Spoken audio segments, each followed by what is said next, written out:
लोगों से कहना चाहता हूं, कम मेक इन इंडिया।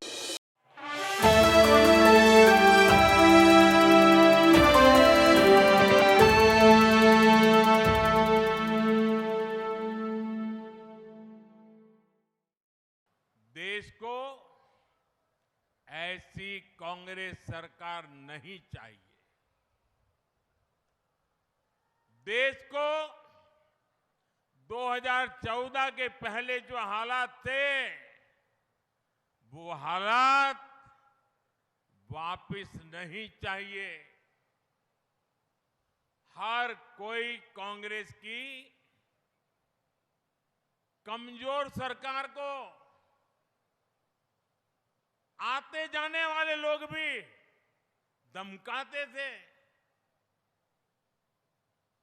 और हर कोई देश को लूटने में जुटा था। प्रधानमंत्री को तो कोई पूछता ही नहीं था।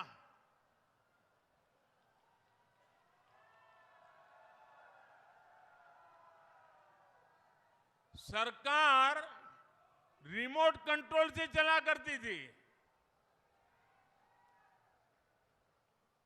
कैबिनेट से पास हुए अध्यादेश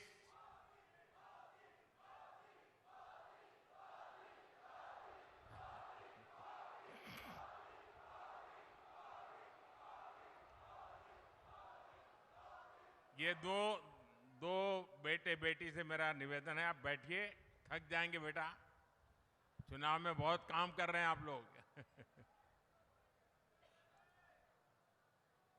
आप कल्पना करिए कि कैबिनेट ने जो निर्णय पास किया हो, देश की संवैधानिक संस्था ने जो निर्णय पास किया हो, उसको उनकी पार्टी के ही एक नेता भरे मीडिया की मीटिंग बुला करके बड़े रौब से उस अध्यादेश को फाड़ के फेंक देते हैं। क्या ऐसी दुर्बल अवस्था देश को मजबूत बना सकती है क्या? आप मुझे बताइए। अस्थिरता की प्रतीक कांग्रेस पार्टी और उनका कुनबा देश को चला सकता है क्या? साथियों, आज कांग्रेस पार्टी की जो हालत हुई है, उसकी गुनहगार वो खुद है। अब देखिए, आपके यहां से राज्यसभा में कांग्रेस के एक नेता दक्षिण के हैं, उनको भेजा। क्या कभी उन्होंने राजस्थान के लिए एक भी बार राजस्थान की बात कही है? नहीं कही। आपने बड़ी उदारतापूर्वक भारत के भूतपूर्व प्रधानमंत्री मनमोहन सिंह जी के सम्मान में उनको भी राजस्थान से राज्यसभा में भेजा। ये ठीक है, वो काफी समय बीमार रहे, लेकिन क्या कभी राजस्थान में उनको फिर से देखा आपने? और अब उनके एक दूसरे नेता को आपने बचाने की कोशिश की राजस्थान वालों ने। जो लोग चुनाव नहीं लड़ सकते, चुनाव जीत नहीं सकते, मैदान भाग के इस बार राजस्थान से राज्यसभा में आए हैं।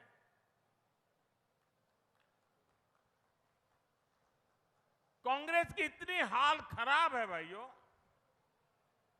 अब देखिए, कांग्रेस ने देश पर 60 साल तक राज किया। इसी कांग्रेस ने हमारी माताओं बहनों को शौचालय, गैस, बिजली, पानी, बैंक के अकाउंट, ऐसी छोटी छोटी चीजों के लिए तरसाया।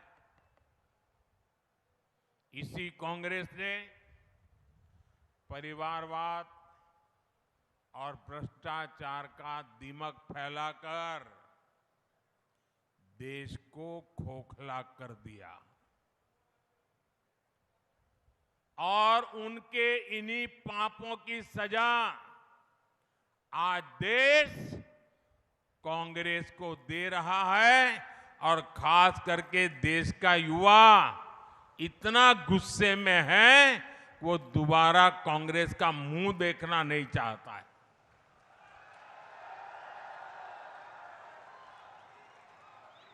जिस पार्टी ने कभी 400 सीट जीती थी, देखिए इनकी हालत। जिस पार्टी ने कभी 400 सांसद जीते थे उनके, आज वो 300 सीट पे चुनाव नहीं लड़ पा रहे हैं।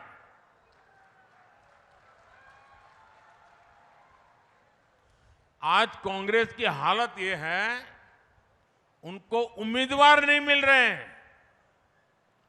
इन्होंने अवसरवादी इंडी अलायंस बना लिया है। उसकी पतंग उड़ने से पहले ही कट गई है। कहने को तो गठबंधन है, लेकिन अब हालत देखिए, कई राज्य हैं जहां एक गठबंधन वाले ही आपस में लड़ रहे हैं। इस लोकसभा के चुनाव में देश में 25% सीटें ऐसी हैं, आंकड़ा बहुत बड़ा है ये, 25% सीटें ऐसी है जहां एक गठबंधन के लोग एक दूसरे को मारने काटने में लगे हैं, एक दूसरे के खिलाफ चुनाव लड़ रहे हैं। अगर जिसको चुनाव के पहले इतनी लड़ाई चल रही है, तो चुनाव के बाद लूट के लिए तो कितना ज्यादा लड़ाई लड़ेंगे, इसकी कल्पना कर सकते हैं। और इसलिए मैं फिर से आपको पूछना चाहता हूं, क्या ऐसे लोगों को इतना बड़ा देश हम सुपुर्द कर सकते हैं क्या? ऐसे लोगों को देश सुपुर्द कर सकते हैं क्या?